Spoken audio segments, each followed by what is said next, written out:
Tell me what you want, what you really, really want. Yeah, and we're We going to got be the talking about music. what you want next on PWD Allies podcast. Hello, and welcome to PWD Allies podcast. My name is Brent Frain. I'm the host, and thank you for tuning in each and every week. And today I'm broadcasting from Victoria, BC, as usual, the capital region. Nice sunny day. Joining me today is Neil Matheson from Surrey, British Columbia, my editor-producer. Hello, Neil. Hello. It's nice and sunny out your way. It is out here. It poured out last night Yeah, in it's not between really weather sunny here. systems, so it's not too bad. It's a little bit crisp this morning, but that's okay. It's typical fall weather to be expected.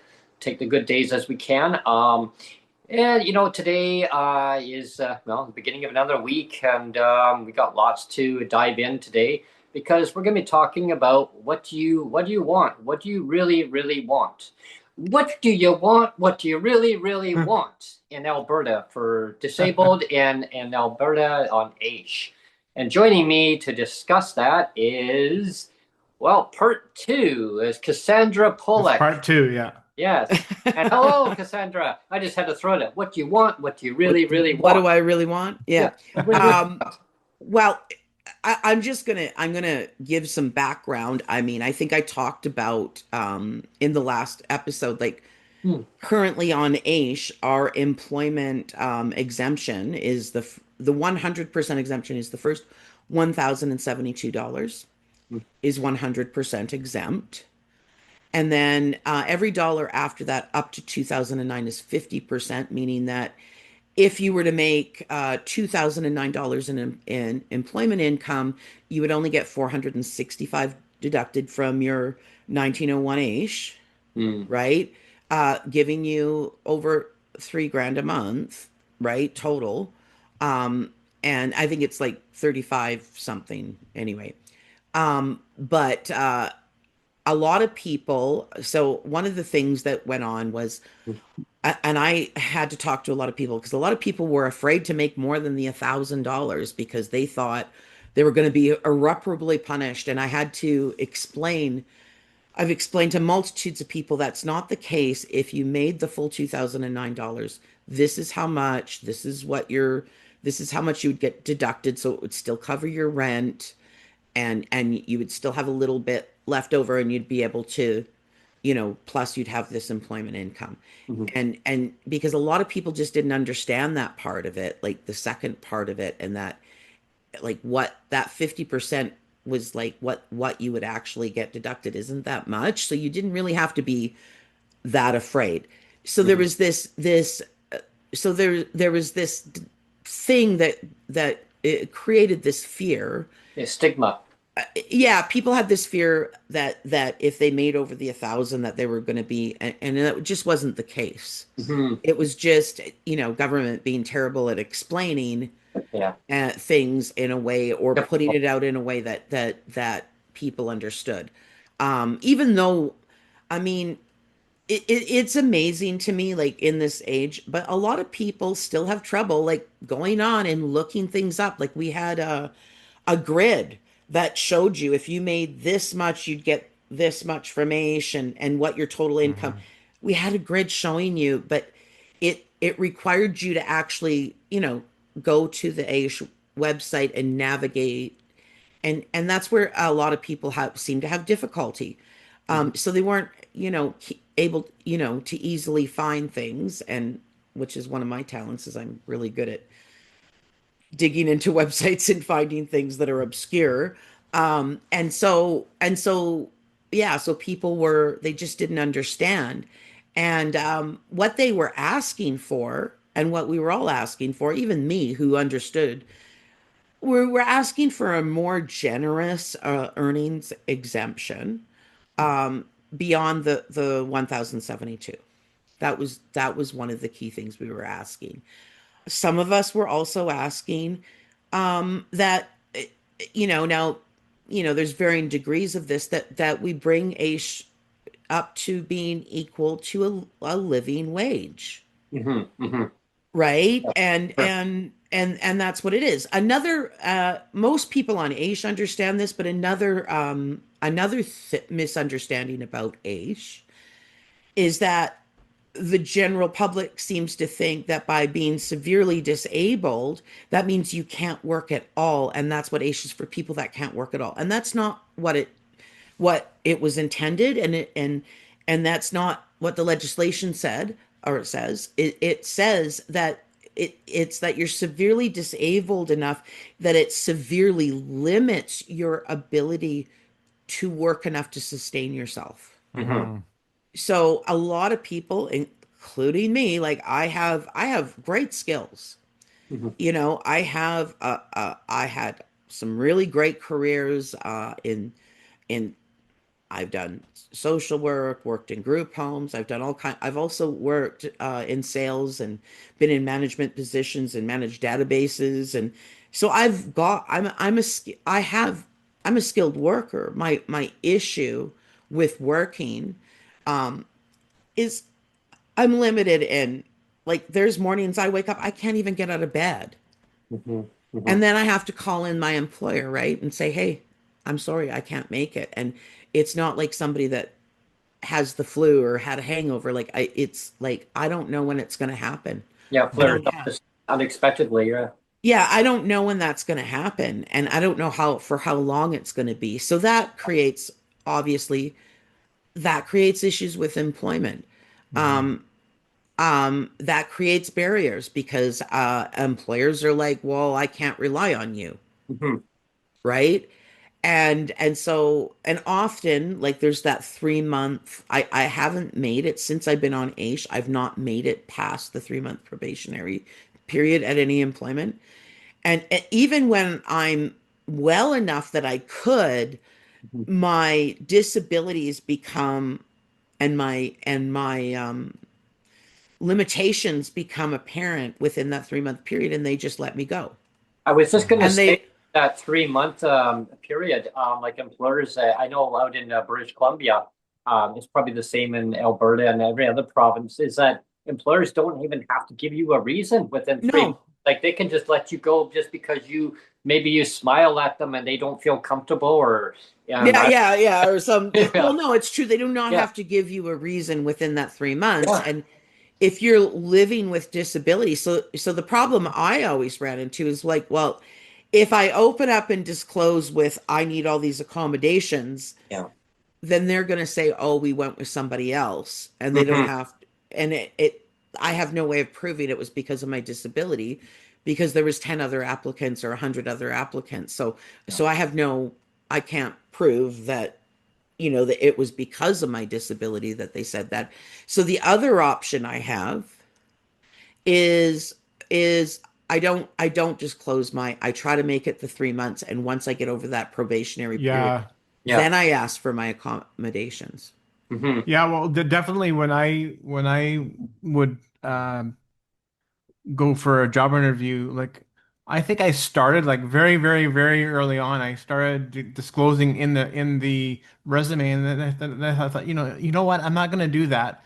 I'm just gonna disclose on the in the job interview because I mean, of course, they can see my crutches anyway. Yeah, yeah, Hmm. yeah. Yeah. But I thought, at least then I'm in person and I can put them at ease right away. But rather than explain it in a paragraph on a resume, right? But what I was gonna say too is like when you're younger, like when I was in my 20s, my cerebral palsy, like it was still an issue, but you just pushed through, right? Yeah. Because because like and I think the same thing for you, Brent, or anybody with like when you're younger, your bounce back, Hmm. your body's more willing to accept punishment, right? Oh Yeah. When you're younger, but when you start getting like over 40, especially like 45, 50, your body doesn't bounce back anymore. It's like, Hmm. forget it. I'm not doing this. But I, but but when I was like in my 20s and 30s, it's like, oh yeah, I could do whatever. It's like because because you're okay to push, even though your body's like, well, maybe you shouldn't do this. It's like you push anyway because yeah. you knew your body would recover. Well, I remember back That's true. Yeah, yeah. I Yeah. mean, day where they would say, do you have, count yourself as a person with disabilities or any impairment, right? And of course, when you're really young, you're like, oh yeah, yeah, that's who I am. And of course, you don't realize it, thinking that the employer is going to judge that as part of the prerequisite in order to get the position. And it's like, okay, well, we've got other applicants to go through. Well, I yeah. kept on, having this revolving door, and I thought, okay, you know what? I'm not going to say anything. I'm just going to let them just take me for who I am, and same thing, and then disclose it later on. But then the employer's like, well, yeah, I mean, are you understanding what the job is entailing? Well, can you explain it to me? Well, I already have. And as part of my learning disability, then started kicking, and then they started saying, well, okay, wait a minute, is there an issue here? An issue with what? You know what I mean? And then you start have to explaining yourself. Explain your Yeah, learning yeah. disability, and then people. It's funny, Yeah. like ironically, like I remember we moved out to Alberta. I get my daughter tested for ADHD. Hmm. And she comes back, and the teachers were like, well, children like her, like they were talking about her like she had an intellectual disability, or that she was more challenged. And I'm like, it's just ADHD. Like it's no, Yeah. there's accommodations involved in her learning style, but that Hmm. doesn't mean she's intellectually challenged. She just has a different style of learning. Hmm. And Yeah. so yeah, I mean, we face these are real barriers, right? That we face. And so Well, Cassandra, there was a time where there was many employers over my careers, where there was one that stood out in particular and said, "Well, I'm not here to babysit you."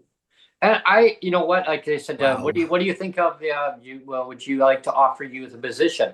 And as soon as the person said, "I'm not here to babysit you," but offered me a position, I said, "You know what?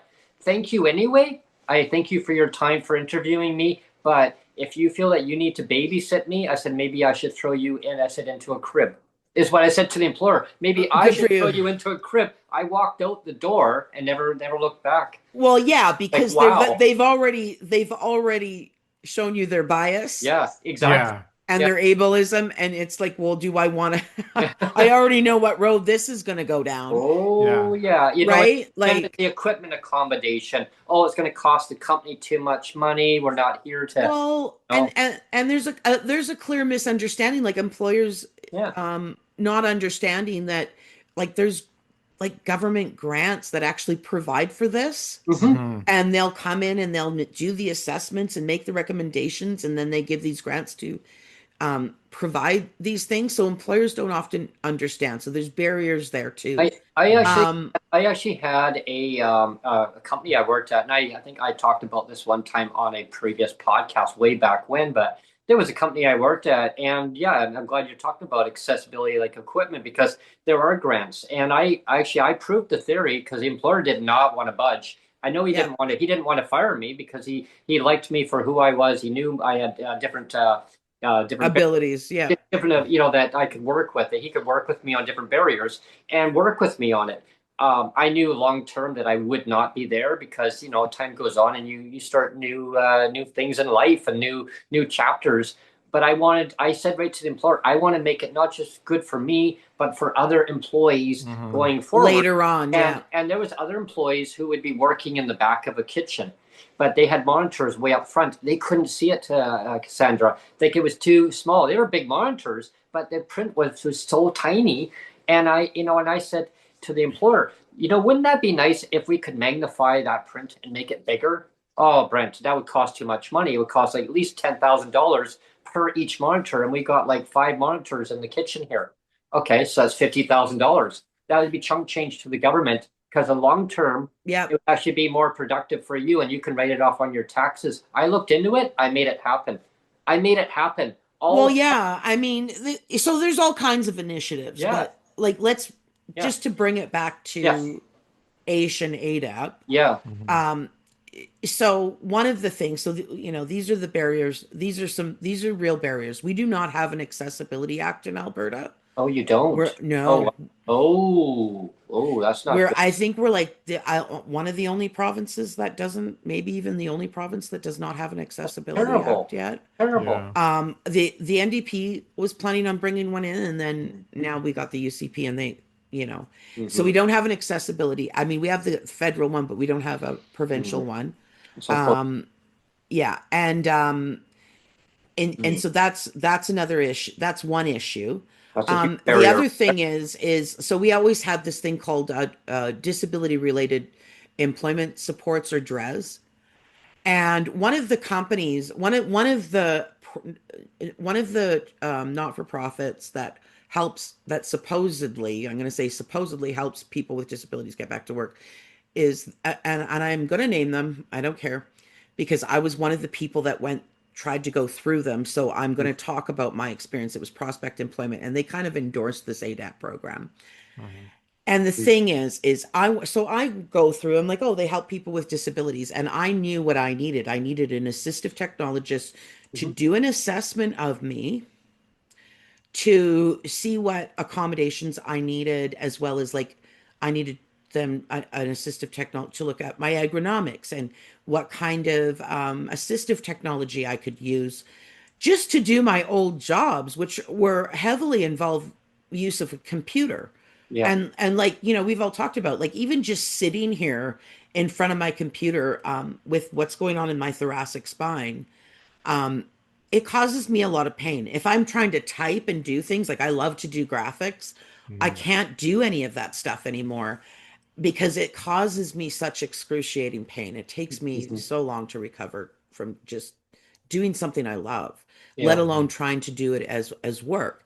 And so I'm like, well, I could have half a chance if I could get this, right?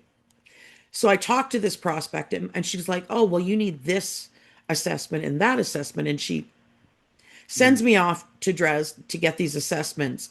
One of them, because I wanted to make sure, like, since I was last went through psychoeducational assessment, there's been new additions to and amendments to the DSM and different things. So I just wanted another assessment, just to be clear that we are fully understood what my learning disabilities were and how my brain works, Mm-hmm. because that's how I process information. Hmm. And so they sent me for that. And then they sent me for functional testing, which I think I explained last time, that basically the functional testing was the same testing I went through at WCB, which is, it says like they're assessing me to see if I could do manual labor. Well, I Oh haven't done manual labor. Like my God. before I had the car accident, Mm-hmm. I hadn't done manual labor of any kind in over a decade Mm-hmm. because of a work injury. But I was still working. I Yeah. was still employable, right? So I don't know why they were testing me, giving Yeah. me this functional assessment to see if I could work in a factory or a production line, or like Kind of like how a much can I lift. reassessment. Like, Yeah. it made no sense to me. Like, Yeah. this is what they sent me for. Nothing they sent me for accurately assessed me for assistive technology or accommodation. None of it. Wow. Tell me what you want, Then what you really, really want. and Yeah. Yeah. so Yeah. then the people that do the functional assessment send it back to the psychologist that did the psychoeducational assessment.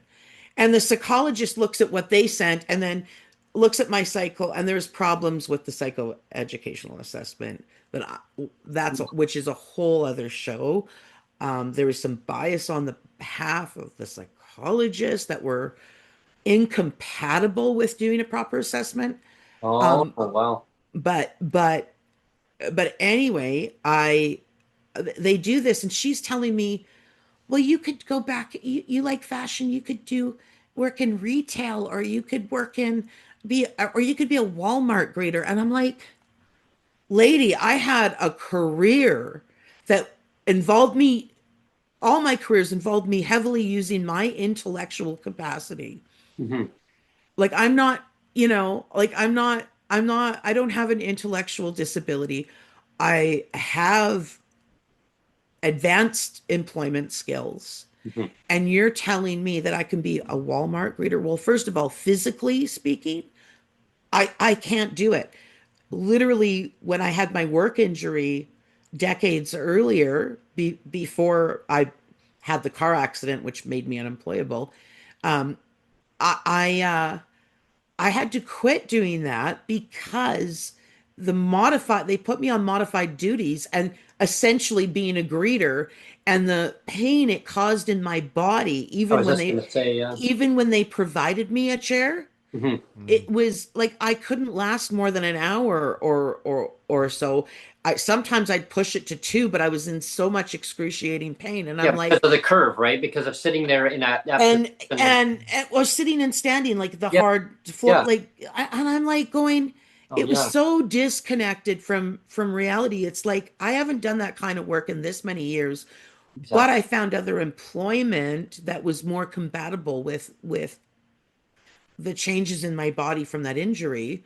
Hmm. And I managed to be gainfully employed and actually make more money than I ever made at that job. Like, I Mhm. had a great career. I was doing auto sales. I was managing. I was a sales manager with a courier company. I ran their database. I was training a sales team in Nicaragua over Zoom how to do how to do sales, and stuff, like I've done, I even have, some college education. It Hmm. was realizing I had learning disabilities is what prevented me from finishing my degree. I was in a BA program. Hmm. And I was a single mom at the time. So there was other challenges, as well as finding out I had learning disabilities, which kind of derailed my process. But so I'm not somebody that should be sitting there and you're going to offer me, this is what they were offering me, and I'm like, this is ridiculous. So then I made a complaint. I got a manager with Dres, and I'm telling her, like, none of these assessments that you sent me for, like, this was a waste of money, because Mhm. none of them assessed me for assistive technology or what accommodations I need to even go back to my old career, or a complementary career with the skills I have. Hmm. And I said what I needed was an assistive technologist. Oh, what's that? Well, you know what, And Brent? I had to explain what an assistive technologist. And I said, look, I Yeah. only know, I have a friend that does this in Vancouver. I'm saying in Vancouver. Oh, well, can't you get them to assess you? And I'm like, well, first of all, I go, it has to be done in person. Yeah. And they're in Vancouver. Are you going to fly me out there? Like, you know what I mean? Yeah. Yeah. Yeah. And then they're like, well, if you get a job. And I'm like, so I want to be clear about this. If I get it, so if I go out and I get an employer to hire me, and then I'm going to tell that employer when they hire me that, oh, okay, I can't start for 3 months because we have to get this disability related employment. So we have to get them in to do this assessment of me. And it's going to take at least 3 months before I even get the assistive technology and other accommodations I need in place Hmm. before I can even start employment. I said, how do you Mhm. think that's going to go? Do you think that employer's going to want to wait then? And she was like, oh, like Yeah. they were just completely. So move forward, what we were asking for was, we were asking for better employment supports. Hmm. Well, can I just And stop? Yeah, sure. Nate. we were asking for more generous income exemptions, Yeah. Hmm. I income just want to exemptions. stop you there a little bit, Hmm. Cassandra, because basically everything you've said about the employment side of things, uh, it basically proves that there's not enough people that have the lived experience Yeah. to know where to plug people into the jobs that suit them, right? You have to have that lived experience to know that. And what I was going to say, and this is going to be a bit of a plug for us, you and me, Brent, because you and I are always looking for ways to expand the podcast Hmm. and maybe have an additional revenue stream. So at some point, what I would so I'm floating this out to our audience to see what the appetite would be. Um, but I'm being serious about this because Hmm. you know as well as I do that I have spent like almost 7 years, my last job with the Disability Foundation was Yep. to help people find jobs. That was my job, is to help other people with disabilities find work. And the reason why I was good at it is because I have the lived experience. So, you know, Yep. eventually what I would like to do with the podcast is and again we know that a lot of our audience doesn't have money, but for for the audience that does have the money, Mhm. I would like to have a part of the podcast be that we would offer like individual one-on-one coaching, like job coaching or life coaching for people that want it. Because like I said, I have the lived experience. I know you do Yeah. too, Brent, Yeah. and that's the piece that's missing from so many employment agencies. They don't Well, have that lived experience. well, Mhm. and that's true, but like our government is funding these agencies, and Mhm. they're saying that they help people, but Huh. they like if you talk, like I'm not the only story. Like it's funny. So I've heard stories from people that were put through a specific program where it was tailored to match, not just helping people get skills, but matching them with employers that knew they were hiring somebody with a disability, and they were matching them with employers based on their abilities and skills Mhm. and accommodations, and the people go in there, and the employer gets, like 2 months in, and it's like, I'm sorry, we just can't do this because they're not, Mhm. so this is even when people are being matched with companies that are stepping up saying, yeah, I'll hire somebody with a disability, and I can give these accommodations, and then they get in there, and they're being let go anyway, and with their eyes Mhm. wide open entering. So, there's all kinds of, barriers even when you have when you're matching people like that, like when Yeah. Hmm. you're and ironically, I think this program was done through the Cerebral Palsy Association, I believe, There was a program, actually, but organization in British Columbia, Cassandra. You might remember the organization. I mean, they're huge and they're still around. They're just not as prominent now. They more focus on academics of yeah, advanced education, right? For assistive technology. yeah. However, they do funding for post-secondary education, vocational rehabilitation services, VRS. Oh, I know Yeah, VRS, They yeah. are, yeah. VRS was yeah, great for they me. were so Great for wonderful because Well, they put me through college, and they yeah, also gave me adaptive equipment while I was in college. I yeah. tried convincing them, well, can I take it home with me so I could use it at home? Nope, has to stay in the college. Yeah, they gave they gave well, they gave me a food and clothing Me allowance and too. Travel for me too. everything. It Yeah. was yeah. so Well, great, so great. ironically, part of the reason they're probably not offering those services like that anymore is because now, anywhere in Canada, if you want to go to college, you go in and they have people at the college that will assess you, Hmm. and you will get a grant for the assistive technology for you. You get the grant. Hmm. Hmm. It's a part of your, like the different grants you get for, through the government federally and provincially to go. You get a grant that's specific to help you with your assistive technology, and you do get to keep that assistive technology now, rather than, it's kind of like somebody, I wanted to get a Yeah. bicycle, an adapted bicycle, and somebody said you could go through the Easter Seals Foundation, but then I don't own the bicycle. I Yeah. have Yeah. to give it back to them, and I'm like, Yeah. well, It's what's like police. yeah, yeah, yeah. And it's like, well, I'm not planning on giving it up. Like, what the? Yeah. If I want, I'm gonna ride it for as long. Like, Yeah. anyway, It's like this works for you. Great. Hey, you want to keep it? Sorry. Well, Yeah. yeah, yeah, I know. So yeah. So if you go to, if you can go into your college or universities, and go to student services, and they have a disability person there, and hmm it's usually somebody with a disability, and you can get these assessments, like I know somebody that works at Langara College that works in the field of assistive tech as an Mhm. assistant to an assistive technologist. Mm, And so these services are now available in colleges and universities, and mm, there's grants available through the government, grants and stuff available through the federal government, not just for your tuition, but to help with, mhm. getting the assistive technology you need. The tools that, yeah, Yeah. And so, you know, that's one avenue, I but yeah, but if you just want to get employment, like I already have employment skills, hmm, yeah. I just don't have, and even if I get all of that, like even if the government help, even if I get all that and I get a job, I still have the reality of it, even with all the assistive technology and accommodations you give me.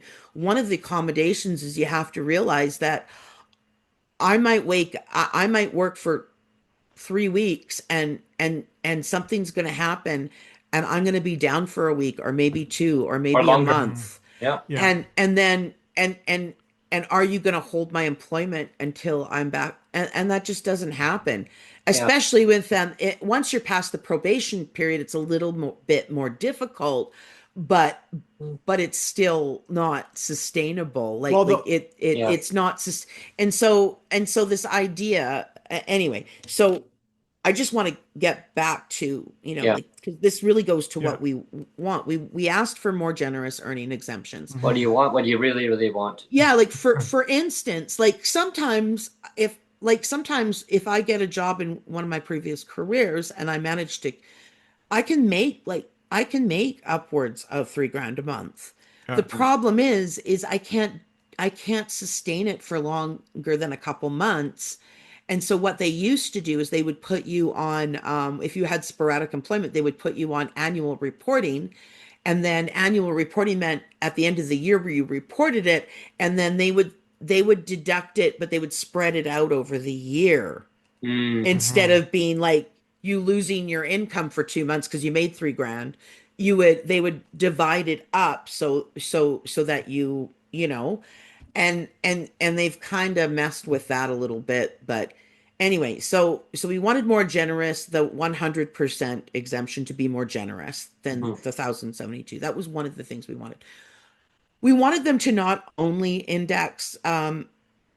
indexation to inflation and keep it appropriate.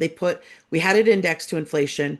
The UCP took away the indexing to inflation Oh, they did. Oh, under Jason Kenney. Yeah, no, under Jason Kenney they did that. that's cruel. Danielle Smith came back, and so we lost about 2 years of this indexation, right? Oh, wow. Where our 2 or 3 years, I can't remember, and most it was during most of COVID. Actually, we didn't have this um, indexation. Like they paused it.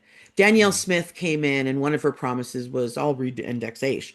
Well, she said, well, I'll re-index it on a going forward basis. So Mm, she wouldn't do it retroactively. So we were still behind inflation because of those years that it was paused. And hmm. so she didn't give us that money back. She Oh, just did it going forward. So we were still at the time that she re-indexed it $135 or something behind what we should have been hmm. if it had continued to be indexed in inflation. So we were already behind. And even at that, we were still below the poverty line. Yeah, exactly. We were still below the poverty line, even with the indexation. We were still below the poverty line. Well, Cassandra, here's a question And though for you regarding the indexing to inflation. Like, do you know like which provinces have that off the top of your head? Like, I know that I don't honestly I know. know BC Ontario doesn't. BC doesn't. doesn't. They refuse to put it No. in, and Yeah. like advocacy groups and self advocates, people with lived experience. I mean, they've all been, I mean, Yeah. dating for the. Well, and it was the Alberta NDP that initially did it. Put in Oh, that. Yeah, oh, it wow. initially did it. And I wanted to get into a bit about the history. Like I'm trying to keep on track because Yeah, I wanted to do a bit of the history of income yeah, support yeah. I'd love and to hear that. specifically for disabilities, because there's a whole history in Alberta. Hmm. Actually was a leader in some of this. And so but so that was one of the things is so they paused it, right? And then she only did it on a 4, so we were already in the poverty line, even if it was kept, the indexing was kept, but now we're even further in poverty. And then then she reindexes it, and then I don't know, I can't remember what year, it was very recently, she put a cap on. So she put a cap on what they can give us. So annually we get a raise. Mm-hmm. Every year we get a raise based on inflation. Well, now she's capped it to 2%. Oh, So if inflation's 5%, we still only get a Only get 2% raise. oh wow, that's nuts. And we've had years in recent history where inflation was more than 5%. And so, yeah, so that was one of the things she's done recently. Mm. And then, so she capped it. And then their whole thing about this ADAP program is they're saying, well, Albertans with disabilities asked for this. Remind people what ADAP is too, for people that missed the first show. Well, ADAP is it's Alberta Disability. I can't even remember what I have to. Hold on. I keep Alberta Disability Assistance Program. Yeah, Alberta So twister, basically, what they've done is we've got AISH, and now they're making this new parallel program, which they don't. and which is so the base rate for AISH right now is 1901, and in January it's going to go up to 1940. Mm-hmm. And so what they're doing is they're creating this parallel ADAP program, and it's going to be 200. The income on that is $200 less. It's only going to be 1740. Oh, It starts in July instead of the 1940. They're making it worse. So they're taking, so they're they're kicking, So they're basically going to kick everybody that's on AISH now, except like if you're like a complete invalid and in some kind of program, like like long-term care or something like that, then other than that, everybody's getting put on ADAP. It's terrible. And then they have to reapply. Oh, for AISH. Yeah, just to see if you're still. We have to see if we're still severely disabled, right? Wow. Oh. Kind of like what the BC Liberals did back in BC way back when. Yeah. 2002 they did. Yeah, it didn't work out well. And so they said, this is the government going, well, this is what Albertans with disabilities asked for. Oh my God. God. We didn't ask for this. Well, we're going to give you, we're not going to punish you for work if you're on the ADAP program. We're not going to punish you for going to work now. The reality is, wow. The reality is they're taking, if they're going to put you on the ADAP, they're going to take $200 away. Then they're also going to still deduct the Canadian disability benefit. So that's that's another $200 they're taking away. So $400 off. And then they've reduced, there are very generous earning exemptions that we have on AISH currently. They've reduced those to $350 a month on AISH. Oh. And it's also $350 a month on ADAP. So we're not getting more generous earning. We're being punished worse for working. Plus being nerfed. Nerfed it. $750 basically dropped off in a sense. Yeah. So instead of getting the 1,072, the first 1,070 to 100% exempt, it's only going to be the first $350, regardless of whether you're on AISH or ADAP. Whoa. Tell me what you want, what you really, really want. Not this. Yeah. Right. And then they're trying to sell it. Well, this is what you asked. No, this is not what we didn't ask for a new program, which it's a waste of money. We didn't ask for a new program. We asked for you to enhance the current AISH program. AISH is, and then they're trying to say, well, AISH was meant for people that couldn't work. No, AISH was meant for people that are severely disabled, who were severely limited in their ability to work enough to sustain themselves. Like, there is nobody on AISH currently that is able to work enough hours to sustain themselves. Most of us aren't even making, aren't able to make even the first the full $1,072 and get to that next level. Mhm. So like the majority of us, and if we do, it's temporary, and it Exactly. only lasts. And so really, like, it's just outright gaslighting and lies when Yeah. they're sitting there and saying that, because that's not what we asked for. That's why We they're. asked for It's, we it's, asked for it's, you to make the AISH program itself better and to allow for more generous earning exemptions.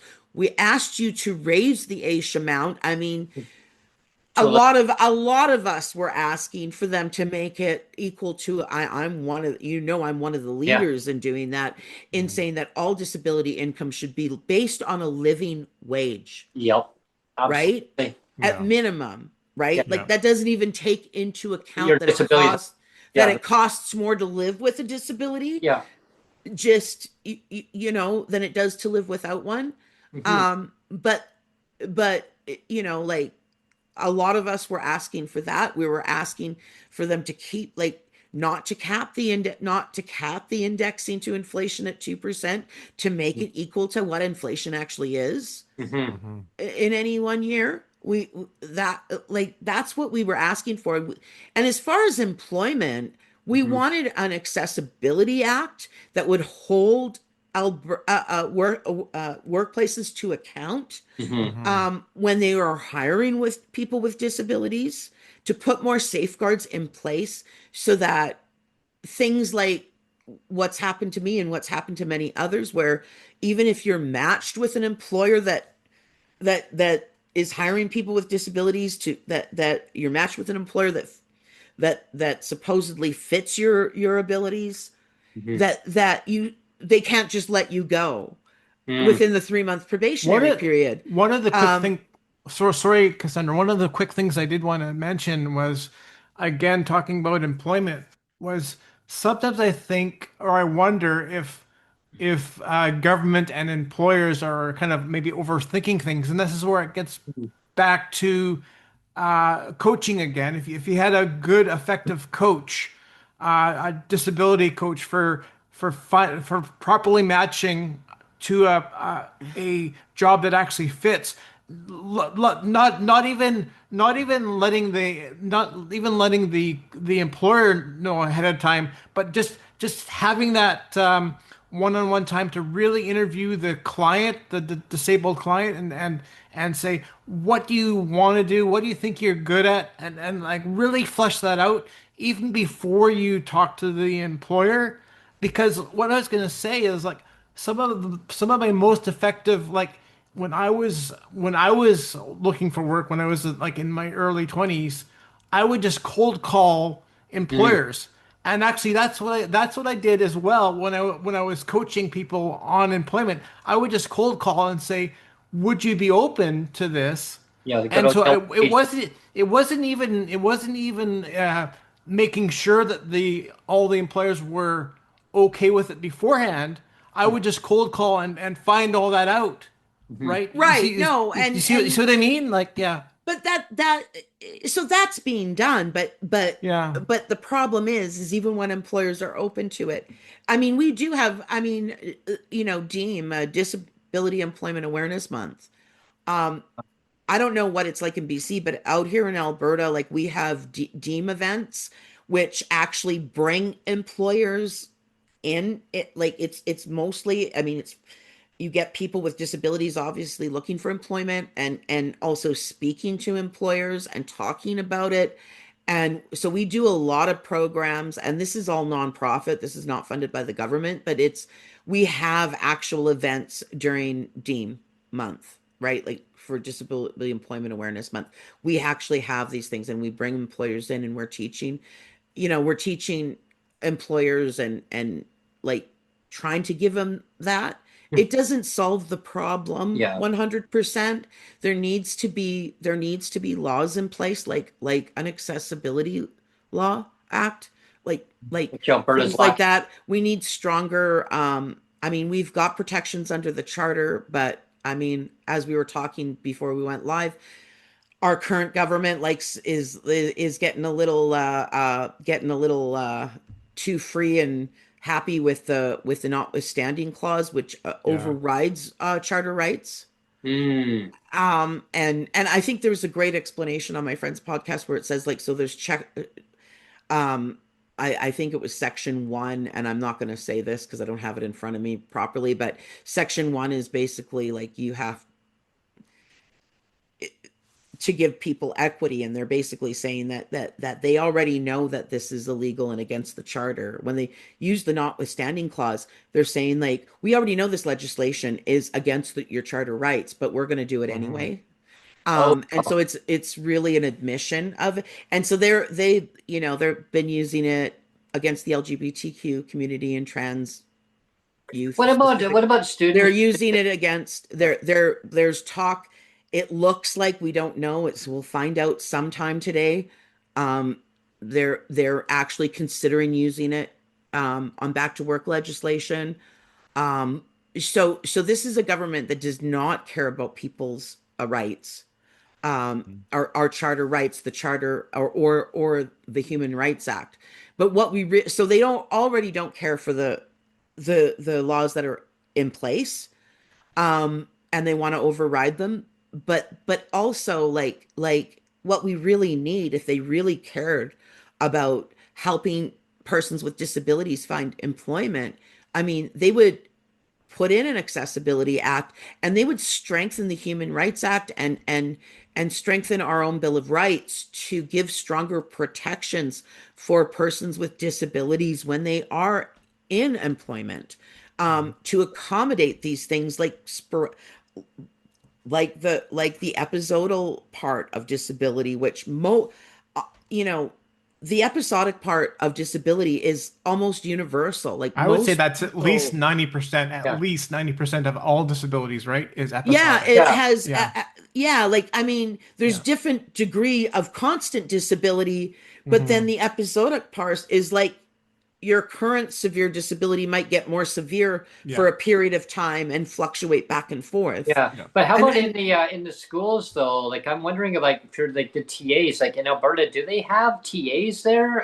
EA, we call them EAs, educational Yeah, assistants. probably Yeah. probably severe cutbacks, I'm sure.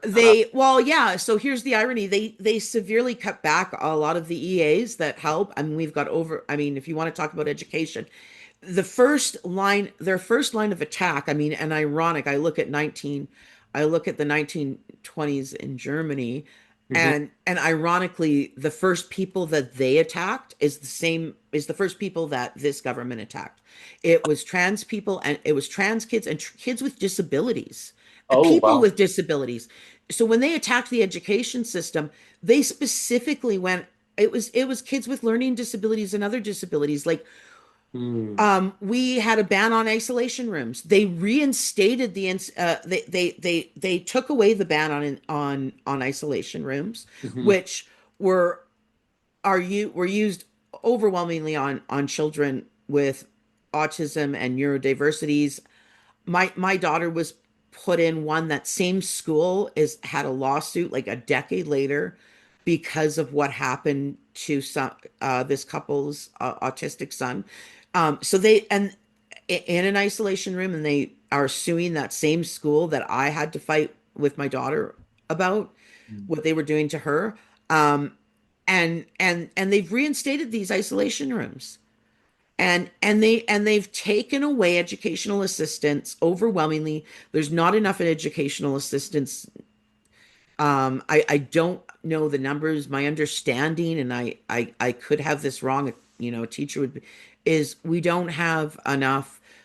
A lot of times the school doesn't, there's not even one per class or one per school, I think, right now. And Ooh. they're talking about adding, so they also did this Alberta is calling, invite, said, hey, Alberta's open. Everybody come to Alberta. Come. Yeah, I remember We had hearing these about that. ads in BC and Ontario Yeah. saying, come to Alberta. Well, what they didn't do is you've invited all thousands of people came to Alberta because of these Alberta is calling ads, but they did not put in more schools. Mhm. They didn't expand funding for schools to accommodate for the extra students that we were going to Hmm. have. They haven't covered anything, and so but it's kids with disabilities that got attacked first. Exactly. They didn't say, "Hey, come to It, Alberta. This is how we treat people with disabilities in Alberta." Oh, whoops. We forgot to edit that part out. well, they've Newsbeat. like so we don't, and what they're offering for educational assistance is Yeah. I think 1,500 over 3 years. And it's like, even Oh, if you that's offered that's 1,500 dropping the today, bucket. tomorrow, it still wouldn't be enough to Not cover enough. Yeah. every classroom. And I think somebody did, it's less than one per school. The way Oh, they're proposing it. Yeah, yeah. Yeah. So, especially the cost. so I, Yeah. like we've got, so kids with disabilities are suffering the most right now with what's going on in the educational system, like because they don't have EAs and with overcrowded classrooms, Hmm. even kids that don't have these learning disabilities are struggling Oh, of and course. not getting the support they need. So that means kids with disabilities are getting left farther behind. And so this government is consistently attacked. I mean, it's funny. And, I want to talk because we have this protest at the legislature from noon till 2 Hmm. at the legislature on October 30th. And it's a die-in uh, because a lot of people are going to die from the implementation of this ADAP program. Hmm. And we're protesting, the implementation of it. We want them to scrap the ADAP and just enhance AISH. Hmm. And That would but be yeah, smart that's October to do. 30th at the legislature. That But would that would definitely be the smart thing to do is to scrap the ADAP. People don't want it. I mean, your government. well, and it's a waste of Listen, money. Like, it is. do you It's know how totally. much money, Our lives will be it lost. costs to implement a new program? Exactly. Way too much. Yeah. Right? When And you've already got a program that works, it just needs some yeah, tweaks and some it's not broken. enhancements. It just needs to be tweaked up. It just needs to be modernized. Yeah. I mean, Yeah. So, I wow. mean, so the point I was going to make, like, we have that, but we've had like thousands have showed up for the LGBTQ community and the trans community and for the teachers and for everybody else. But what's getting lost in this is once again, it's like they keep forgetting about people with disabilities. Like we are the first ones that were attacked, and Mhm. it's almost been under the radar. Like in the public discourse, in the public awareness, they know that LGBTQ were attacked first, but in reality, it was really persons with disabilities. But it always flies under the radar, and nobody pays attention, Yeah. and we keep getting drowned out. And it's like, you know what? Like there the people in this whole teachers and education thing that's going on, it is literally there's teachers with disabilities, but there's also students with disabilities, Yep. and we're being harmed by these programs. And we're also the LGBTQ community is overrepresented in disability in the disability numbers and vice versa. Hmm. And yet we're not focusing on the disability part of it. We're only focusing on these other things that we fall into, and there's no awareness to the fact that that a lot of the people that are getting hurt worse by these policies that people are aware of are actually people with disabilities. Absolutely. And on top of that, they're also attacking us in other ways, and nobody's really paying attention. Well, one, um one thing I noticed, Cassandra, even on the news media, like in British Columbia, I'm sure it's probably bad in other provinces too, but I keep hearing the same rhetoric. And nothing, there's no slight against seniors, right? I mean, there are seniors who have disabilities that, well, according to the government, well, they're not disabled anymore because they're seniors. Well, they still have disabilities, but it's that narrative that, well, seniors are going to become homeless. Seniors, they need housing. well, Seniors, there's and ageism in this. Okay, there's exactly. ageism because my Yeah, mother, so yeah, I brought my mother around to this thinking, because everybody was like, yeah. they look at her and they're like, oh, it's because she's old. And I'm No. like, no, mom, it's not because of your age. It's because you're disabled now. Yeah, exactly. And she was like, it was an epiphany to her, like, Yeah, oh, you're right. yeah. Because there's other people that are exactly the same age as her Mhm. that don't have any disabilities and are still Yeah, doing a lot of the things she can't do. So yeah, it's not yeah, about age, it's yeah, about disability. yeah. But That's exactly. we keep lumping it into, oh, it's an age thing. Yeah, yeah. I mean, that's why And Yeah. that's why I wanted to bring and it up. it yeah, it's a disconnect from the fact that Mhm. a lot of people are disabled physically, disabled from birth. Yes. Yeah. And a lot of people don't, Okay. a lot of people make it to 100 and never become severely disabled Yeah. before they die. Like, do you know what I Yeah. mean? Like, Yeah. so Everyone's it's different. Everyone's never different. It's when when we're talking about seniors, we're not talking about seniors, we're talking about disability at exactly. an advanced age. Yes. Yes. Yeah. And Absolutely. That's so that important to talk about. yeah, like disability happens at all ages. Yeah. As we age, Yeah. we Yeah. lose capacity Yes. in physical, mental, cognitive, And I think that's and but where we lose it at different rates, and some people make it to the day they die, even if they live to yeah. an advanced age, with having barely anything. I mean, I mean, they'll have something, yeah. but minimal. So to continuously say Yeah. it's an age thing, and it's because it Yeah. is just completely Yeah. disconnected from reality in that. You're starting to sound like Brent, Cassandra.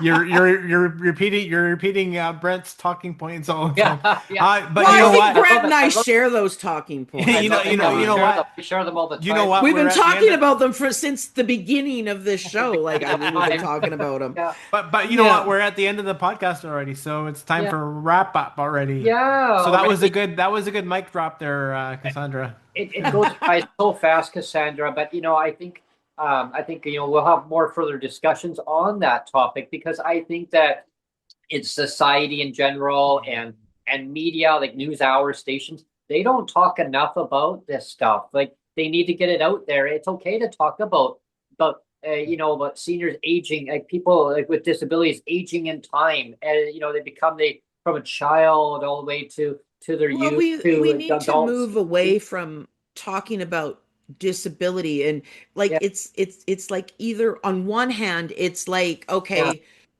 like with the Canadian disability benefit, it's like on yeah, one hand they're saying, oh well, oh, you get to 65 and we've already got programs for you, so you don't need a disability yeah, benefit, you're not exactly. disabled anymore. But on the other hand, they talk about disability as if it only happens when you age, Yeah, yeah, and if you're a young person with a disability or a middle-aged person, then that's not existent. yeah. It's not. Or the other part drives me batty too. When they came out, I noticed that they quickly changed the language once they started developing that CDB, where they said the working age. I was like, what the hell? Like, where did this come into into that equation? I'm going, Well, and it doesn't acknowledge the fact that yeah, it costs more to live with a it disability does.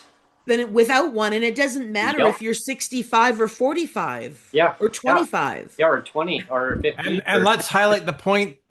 It goes back to the thumbnail. yeah, The reason why I put the Spice Girls on the thumbnail yeah, is because I always talk about that disability is not sexy enough, right? Well, I just think yeah, you gotta make it sexy so that yeah. people What do you want? What do want you to talk really, about really it, right? want? What do Yeah, you want? What do you really want? Like, let's make it sexy. Well, Let's make it top of mind for people. disability And advocacy is yeah, sexy. yeah, well, yeah. and that's just it. And all we all want is we want dignity, and we want Exactly. the ability we want people to respect our limitations, but also not infantilize us Yeah, over our Hmm. limitations either. And we don't want, and we want a livable income. hmm, We want proper accessibility legislation and proper protections in the workplace that we don't have anywhere in Canada, but least of all Alberta. it's And supposed to be enacted under the CRPD, but it's not. It's well, it not fully. requires provincial governments to respect it. Yeah, and which is um, yeah, yeah, yeah, which is another a podcast. whole other show. Yeah, We But signed on to it, but we didn't really mean it. We signed on to it, but yeah, we really didn't mean it. well, yeah, I know, and yeah. so I mean that Look is what what we did, we though. all want, and I think yeah, but I do want to plug the like I said, October 30th, Thursday, October 30th, at Mhm. the Alberta Legislature grounds, Hmm. from noon till 2 p.m. There's an ADAP rally. It's a die-in, Hmm. so we're making it Halloween themed, and Oh. Yeah, we want to represent because a lot of people, because of what this government is doing, are talking about Hmm. medical assistance in dying because instead of making people, they've made people more fearful. Mm-hmm. They're not giving us more generous income exemptions. They're making it harder for us to work. They're Mm-hmm. just giving us and they're pushing us further into poverty by also taking more money away. Um, Also, I should mention, um, I'll do. I didn't get to do the whole history thing, but 19 January That'll be 1970, part three, Part three. Cassandra. That'll be part three. part three, January Yeah. 1979. Actually, I'd love to do The part three with you on that because yeah, we can talk about the the history of how history. yeah. Yeah, Uh-huh. let's Yeah, do it that'd be a good one. I'd be able Monday. to do that. I'm open next Monday. Um, So okay. 1979, January 1979, the very first provincial um, disability income support program was put in, and you know what it was? It was AISH. Mm. Oh, interesting. Well, that's a good mic drop right there because that will continue on then our part three of Yeah. There how you was go. disability assistance developed in Alberta. Well, let's Like talk about it from the beginning because yeah, yeah, for the it really started after the war, and it started with veterans. yeah, And Mm. yeah. it We'll start at that point. Yeah, all income supports, by the way. And it yeah. was Mhm. driven by by organized labor, trade unionists. Yeah, Mm. because way back, Um, yeah, and the good mic drop on this topic would be a lot of the programs got changed in the early 1990s. I was doing research on the is it what is it Main Street or Main? There was a Main Street Research. yes, Main Street yeah, and Research, they yeah. had and somehow the government got a hold of it and they shut it down. They had every single province and what the rates Yeah. were, why they started changing everything, and they just came along and poosh, got rid. Yeah. I also found a report, and I'm trying to remember who it was that did it, and I can't think. I'll bring it up next time. Yeah. But before the petition for the CDB Hmm. came along, before Patricia, somebody else did a report saying that they should replace the current provincial programs. The federal Hmm. government should replace it with a basic income for all disabilities across Canada. Mhm. And there was a report, it's the numbers in it are from 2010, mind you, but that it goes that far back that there has been advocacy, and that's what we were asking for when we asked for the CDB. We were like, Yeah. the current system isn't working and we're tired of it and we need a basic income. And instead they gave us this top up, and it's been Yeah. a fiasco. But yeah, but there's a whole history Interesting. that's interesting that I think people should hear about. Yeah. Mhm. Very Mhm. interesting. Yeah. So yeah, we'll look forward to part three on this, and we'll dig back. So anyone wanting to know about how the programs started evolving way back in time after the World War, two, One, in Canada. one. One. Why? And Oh, well, one. maybe I get to I got talk about uh, my favorite least favorite premier of all time, yeah, yeah. And then Mike Harcourt. we'll blend him Oh, into Mike the Harcourt. conversation. When Yeah. I that, remember him. oh Yeah. yes, yes. Yeah. Sure, a lot of people in BC did too. My mom did too, and she turned the channel when he started mouthing off on TV. She said, "I can't watch this filth." She said, "The garbage." She said, "His no mouth." I still remember. I was thinking about this a couple of days ago. My mom had said, as I was thinking back, I thought, "What did she say?" And now I remember Neil and Cassandra and everybody listening. My mom said she turned the channel and she threw she had a slipper and she threw her slipper at the TV screen. She said his mouth needs to be washed out with soap. She says, Brent, if you ever talk that way, she said, you'll go to your room and you're going to not have dinner.